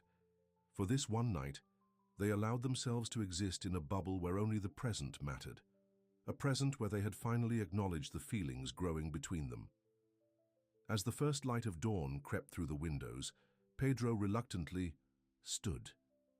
"The storm's passed," he said, looking outside at the water-soaked landscape. "We should get back to the house before Maria worries." Leticia nodded, suddenly shy in the light of day. What had seemed so clear, so right in the darkness of the storm, now felt complicated again. "Pedro," she began, not sure what she wanted to say. He turned to her, his eyes soft with understanding. "I know," he said simply. "Me too." Taking her hand, he led her out into the fresh morning air. The farm glistened in the early light, washed clean by the storm. Birds were beginning to sing, and in the distance cattle lowed softly, greeting the new day. It was beautiful, peaceful, perfect. And in 3 months, Leticia would have to leave it and Pedro behind. Unless she found the courage to change her plans. Unless she could convince herself and Pedro that what they had found together was worth risking everything for. As they walked hand in hand toward the house, Leticia felt a mixture of joy and trepidation. The future was as uncertain as ever, but for now she had this. The warmth of Pedro's hand in hers, the beauty of the farm at dawn, and the knowledge that whatever happened next, her life had been forever changed by her time at Fazenda Vale. Claro! July turned to August, and August began its slow march toward September. The days grew shorter, the nights cooler. On Fazenda Vale Claro, the corn stood tall and golden in the fields, nearly ready for harvest. The cattle grew fat on summer grass, and in the storage shed, Leticia's work was coming to an end. 4 months had passed since her arrival at the farm. 4 months that had changed her in ways she hadn't thought possible. The panic attacks and exhaustion that had driven her from the city were distant memories. Her body was stronger, her mind clearer, her heart, well, her heart was both fuller and more troubled than it had ever been. Since the night of the storm, when she and Pedro had finally acknowledged their feelings for each other, they'd settled into a new rhythm. During the day, they worked separately, she continuing her organization of the farm records, he tending to the endless tasks that kept the farm running. But evenings belonged to them. They would sit on the porch after dinner, sometimes talking for hours, sometimes simply enjoying each other's company in comfortable silence. On cooler nights, they'd move to the living room, where Pedro would build a small fire in the old stone fireplace. Occasionally, they'd ride out to the far pastures together, exploring parts of the farm Leticia hadn't seen before. And there were kisses, sweet, lingering kisses that left Leticia breathless, kisses that spoke of a deepening connection neither could deny. But always hovering in the background was the knowledge that September was coming, that decisions would have to be made, that their time together was limited. Neither spoke of it directly. It was as if they'd made an unspoken agreement to enjoy what they had without burdening it with questions about the future. But as August progressed, the subject became harder to avoid. One evening, as they sat on the porch watching the sunset paint the sky in shades of pink and gold, Pedro took Leticia's hand in his. "The Harvest Festival is next weekend," he said, his thumb tracing circles on her palm. "The whole community comes together to celebrate before the serious work begins." "Marina mentioned it when she was here," Leticia recalled. "She said there's music and dancing?" Pedro nodded, a small smile playing at the corners of his mouth. "And food. Lots of food. Every family brings their specialty. Maria's been planning her dishes for weeks." "It sounds wonderful," Leticia said, trying to ignore the pang in her heart at the thought that this would be the only harvest festival she'd experience at Fazenda Vale Claro. "I was wondering," Pedro continued, a hint of nervousness in his voice, "if you'd go with me as my date."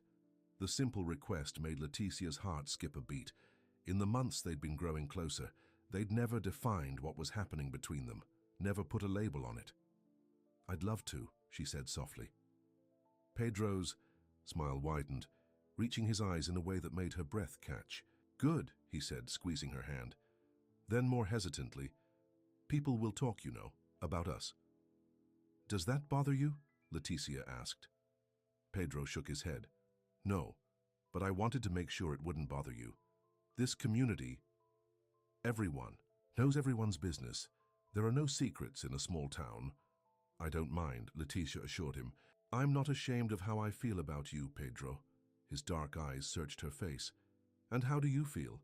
It was the most direct question he'd asked since the night of the storm. Leticia took a deep breath, knowing that honesty was the only possible response. "I'm falling in love with you," she said quietly.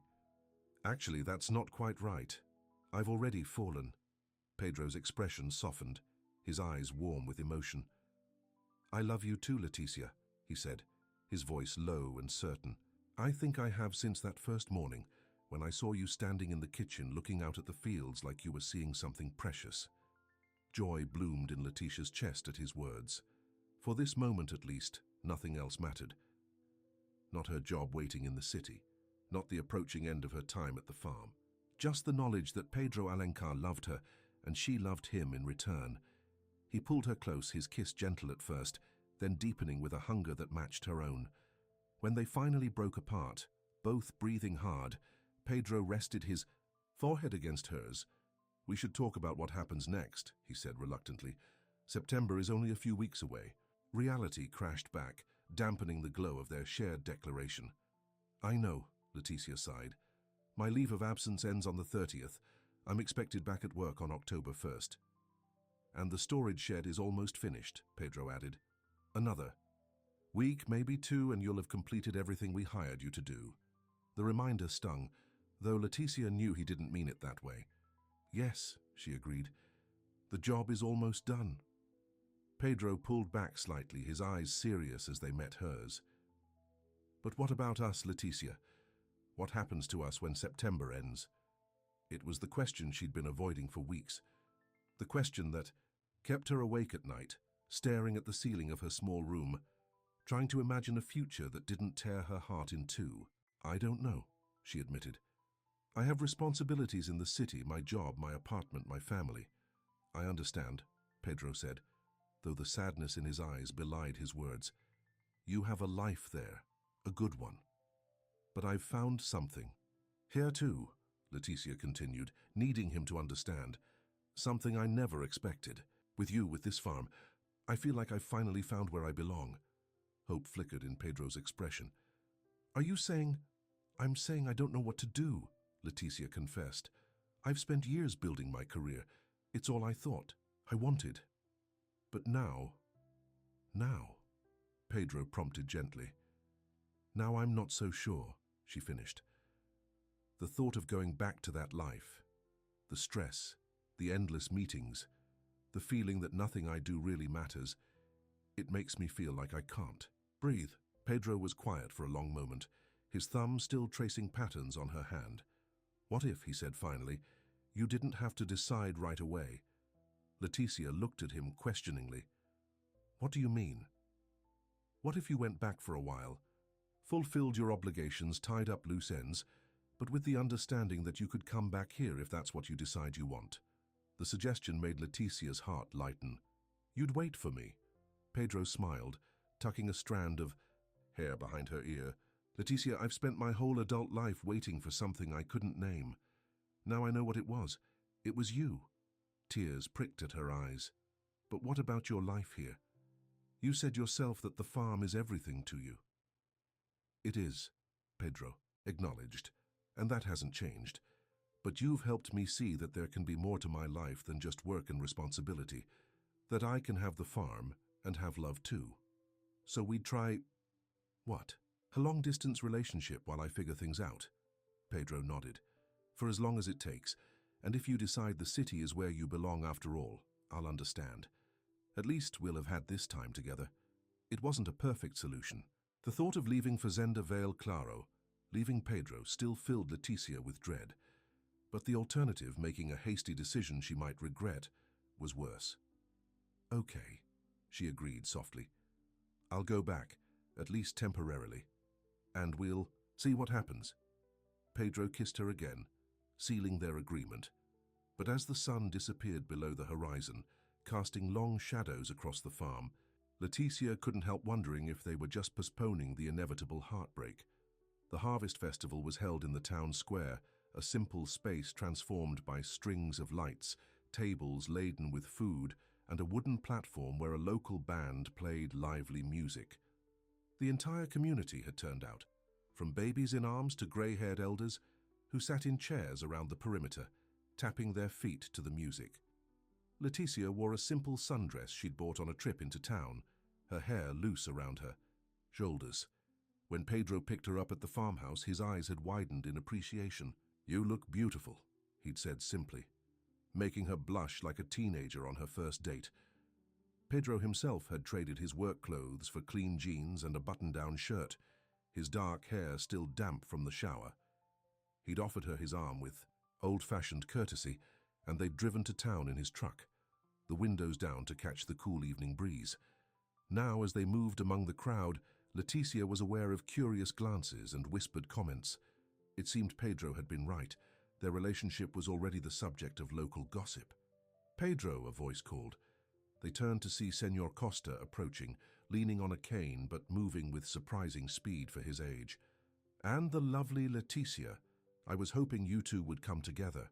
The old man's knowing smile made Leticia blush again. "It's good to see you, Señor Costa," she said. "How are you feeling after the flood?" "Right as rain," he declared. "Thanks to Pedro here, I didn't lose a single chicken, and my house only needed minor repairs." Pedro shrugged off the praise. "The community came together, I just did my part." "Always so modest," Señor Costa said, winking at Leticia. "Well, don't let me keep you young folks from enjoying the party, but save a dance for an old man later, yes, Leticia?" "Of course," she promised, charmed by his gallantry. As the evening progressed, Leticia found herself introduced to what seemed like the entire population of the small town. Everyone knew Pedro, and everyone had a story about him, how he'd helped during a difficult calving, fixed a broken tractor, or advised on crop rotation.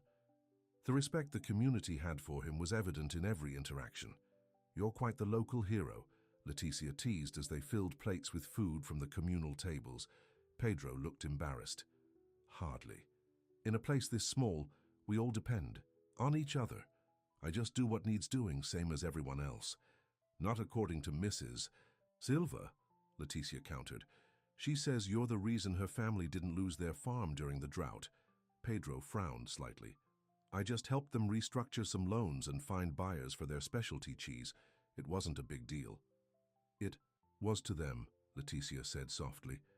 "You know, for someone who claims to be content with a simple, solitary life, you're remarkably involved in your community." Pedro considered this as they found seats at a long table. "I guess I am," he admitted. "It's just, it doesn't feel like involvement exactly. More like belonging. These people, this place, it's part of who I am." The simple statement resonated with Leticia. She'd spent years in the city, surrounded by people, yet never feeling that sense of belonging Pedro described. Here, after just a few months, she felt more connected, more part of something meaningful than she ever had before. After they'd eaten, the band struck up a lively tune, and couples began to move toward the dance floor. Pedro stood, offering his hand to Leticia. "Dance with me?" he asked, a hint of nervousness in his voice. "I didn't know you danced," Leticia said, taking his hand. Pedro smiled. "There's a lot you still don't know about me, Leticia Ramos. I'm a man of hidden talents." He wasn't exaggerating. On the dance floor, Pedro moved with surprising grace and confidence, guiding Leticia through the steps of what seemed to be a local folk dance. She followed as best she could, laughing when she missed a step, delighting in the joy on Pedro's face as they twirled among the other dancers. "Where did you learn to dance like this?" she asked breathlessly as the music paused between songs. "My mother taught me," Pedro replied, his expression softening with memory. "She said a man should know how to dance properly.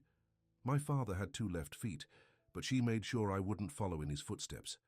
Before Leticia could respond, the band began a slower tune.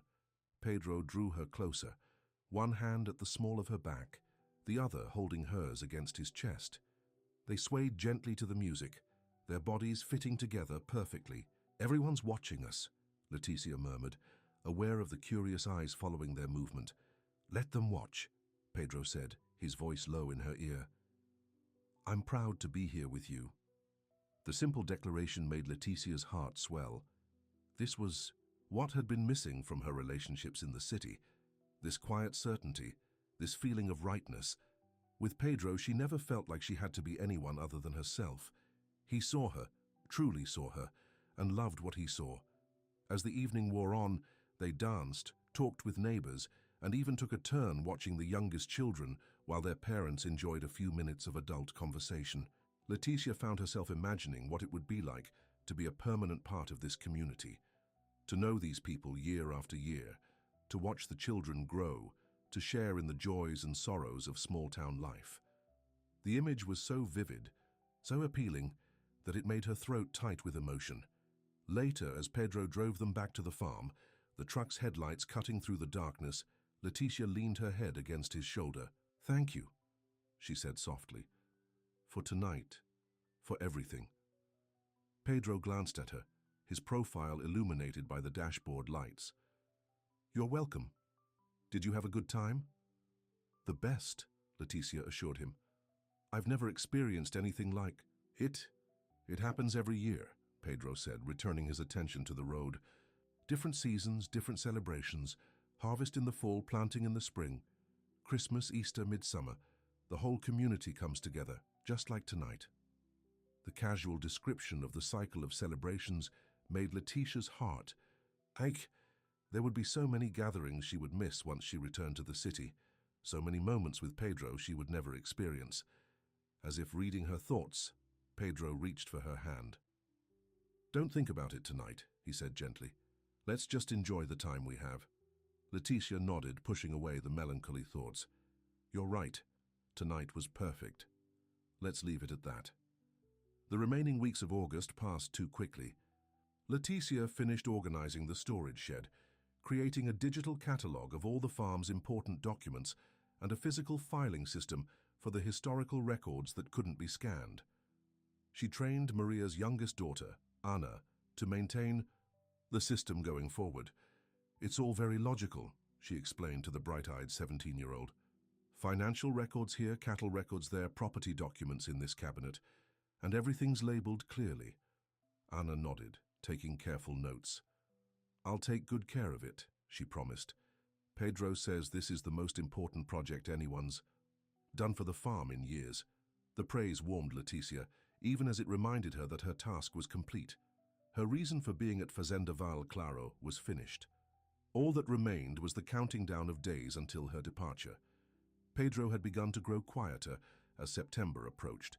He still joined her on the porch each evening, still held her close and kissed her with increasing desperation. But there was a sadness in his eyes that hadn't been there before. He was preparing himself for her leaving, she realized, building up the walls that had protected him for so long. 1 week before her scheduled departure, Leticia received an email that changed everything. Her boss at the marketing firm, initially supportive of her leave of absence, was now pressuring her to return early. "We've landed a major new client," the email read. "The pitch meeting is on the 25th, and we need you to lead the creative team. This could be the promotion you've been waiting for, Leticia. Don't miss this opportunity." The 25th, that was just 5 days away, not the end of the month as planned, but next week. The thought of leaving Fazenda Val Claro, leaving Pedro so much sooner than expected, made Leticia feel physically ill. She was still staring at the email on her phone when Pedro found her in the office. "Everything okay?" he asked, noticing her troubled expression. Leticia handed him the phone without a word. He read the email, his face growing still. "The 25th, he said flatly. "That's soon." "Too soon," Leticia agreed, her voice cracking. "I'm not ready, Pedro. I thought I'd have more time." Pedro set the phone down carefully on the desk. "What are you going to do?" It was the first time he'd asked her directly what her plans were. Always before, he'd been careful to leave the decision entirely in her hands, never pressuring, never asking for more than she was ready to give. "I don't know," Leticia admitted. "This client, it's a big deal. The kind of opportunity that doesn't come around often." Pedro nodded, his expression carefully neutral. "The promotion you've worked for." "Yes," Leticia said, though the thought of returning to her old job, even with a promotion, filled her with dread rather than excitement. "But it means leaving 5 days from now. Not at the end of the month like we planned." Pedro was quiet for a long moment. Then his voice soft but certain. Don't go. The simple request hung in the air between them. Leticia's heart pounded in her chest. What? Don't go, Pedro repeated, moving closer to take her hands in his. Stay here, with me, with the farm. Pedro, Leticia began, not sure what she wanted to say. I know it's selfish, he continued, his dark eyes intense as they held hers. I know you have a career, a life in the city, but these past 5 months, Leticia, I've never been happier.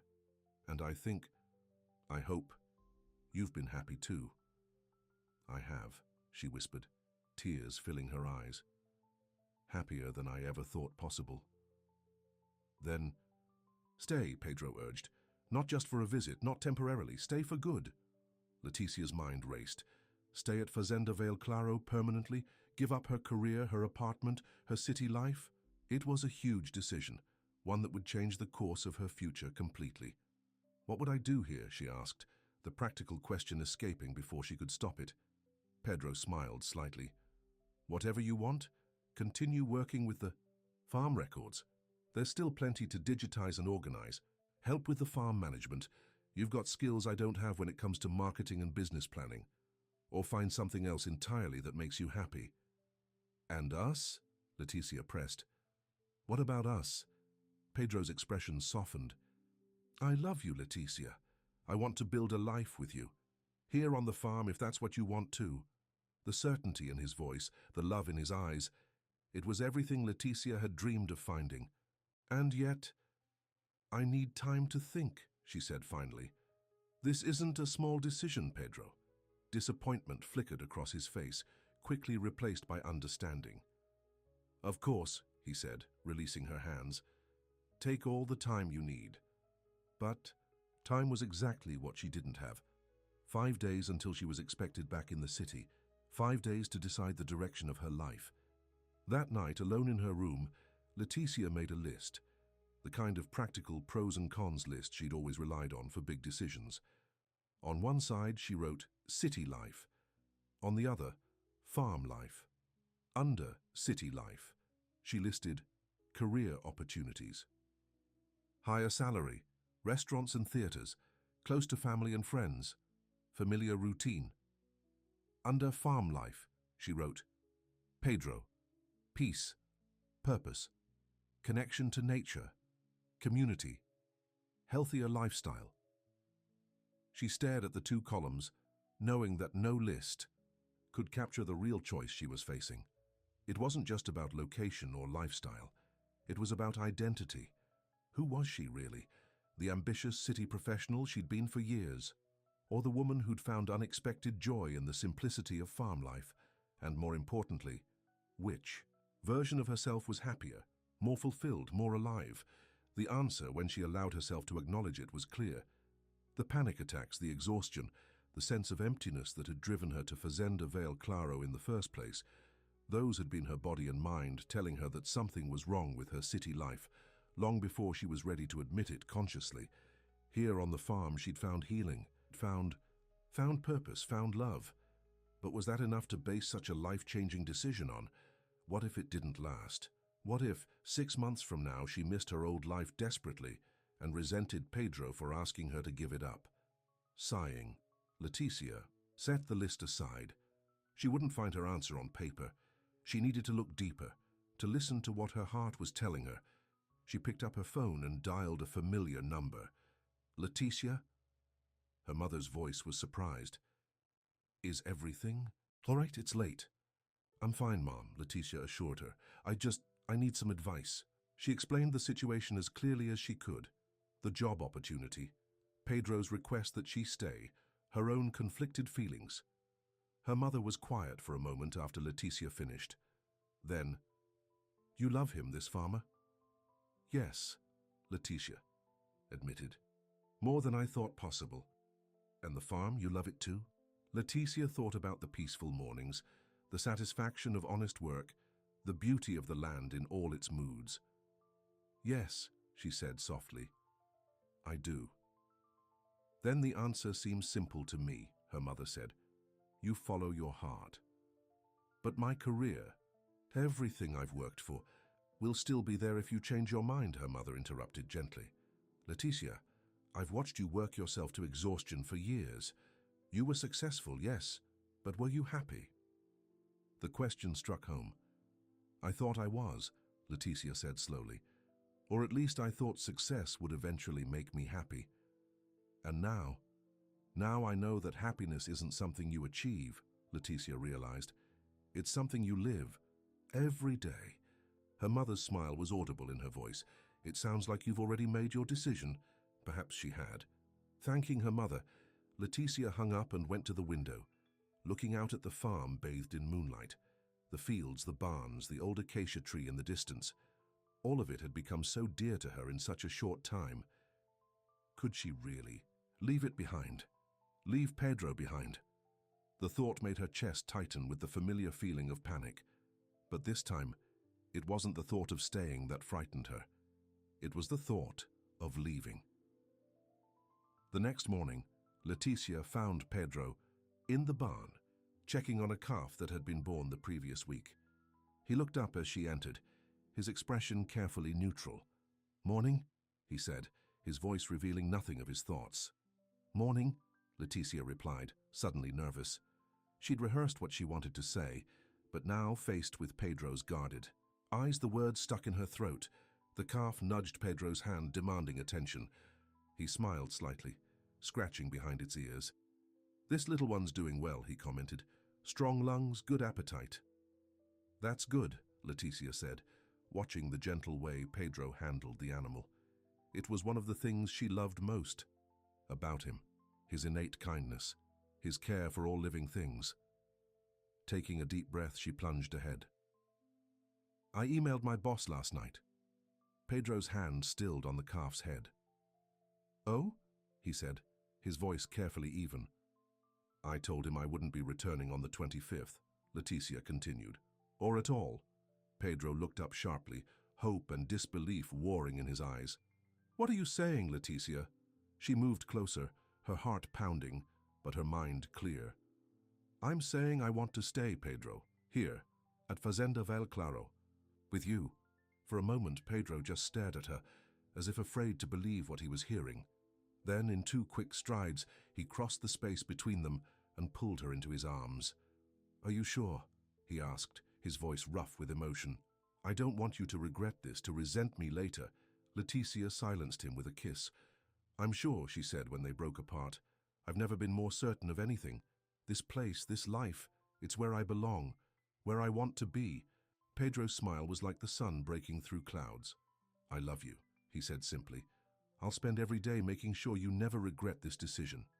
"I love you too," Leticia replied, her heart so full it felt like it might burst. "And I won't regret it. I know that now." Later that day, as the sun began to set, Pedro took Leticia's hand and led her to the big acacia tree on the hill overlooking the farm. They sat beneath its spreading branches, looking out over the fields and buildings that had become Leticia's home. "My grandfather used to say this was the heart of the farm," Pedro told her, his arm around her shoulders. "The place where you could feel the pulse of the land, see everything that mattered." Leticia leaned against him, content in a way she'd never experienced before. "It's beautiful," she said, watching the golden light of sunset transform the landscape. "I have something for you," Pedro said, reaching into his pocket. He pulled out a small, worn leather pouch and handed it to her. Curious, Leticia opened it. Inside was a simple silver ring with a small perfect moonstone set in the center. "It was my grandmother's," Pedro explained, his voice soft with memory. "My grandfather gave it to her when they first started the farm. He couldn't afford a diamond, but he said the moonstone represented their future, bright with possibility even in the darkest times." Leticia looked up at him, her heart in her throat. "Pedro." He took the ring from the pouch, holding it between his fingers. "I'm not asking for marriage, not yet," he said quickly. "That's a decision for another day when you're more settled here. But I wanted you to have this as a promise that whatever the future holds, we'll face it together." Tears filled Leticia's eyes as she held out her hand. Pedro slipped the ring onto her finger, where it fit as if made for her. "It's perfect," she whispered. Pedro kissed her then, a kiss full of promise and hope and plans for a shared future. When they broke apart, he rested his forehead against hers. "I still can't quite believe it," he admitted, "that you're staying, that you chose this life, chose me." Leticia smiled, touching the ring that now adorned her finger. "I fell in love with the farm first," she said softly. "With the peace I found here, the sense of purpose, the beauty of the land. But then I fell in love with you, Pedro Alencar, and that's when I knew I was home." The sun dipped below the horizon, painting the sky in shades of pink and purple. In the distance, the lights of the farmhouse began to glow, warm and welcoming in the gathering dusk. A gentle breeze rustled the leaves of the acacia tree above, them as if the farm itself was sighing in contentment. Leticia had come to Fazenda Val Claro looking for temporary escape, for a chance to heal from the burnout of city life. What she'd found instead was a new beginning, a place to put down roots, a love worth changing her life for. As darkness fell and the first stars appeared in the sky, Leticia and Pedro remained beneath the acacia tree, planning their future. Together in soft voices, there would be challenges ahead, adjustments to make, moments of doubt perhaps. But sitting there with Pedro's arm around her and the farm spread out before them like a promise, Leticia knew with absolute certainty that she had made the right choice. She had fallen for the farm and then for the man who loved it as much as she did, and in doing so she had found not just healing but home. The end.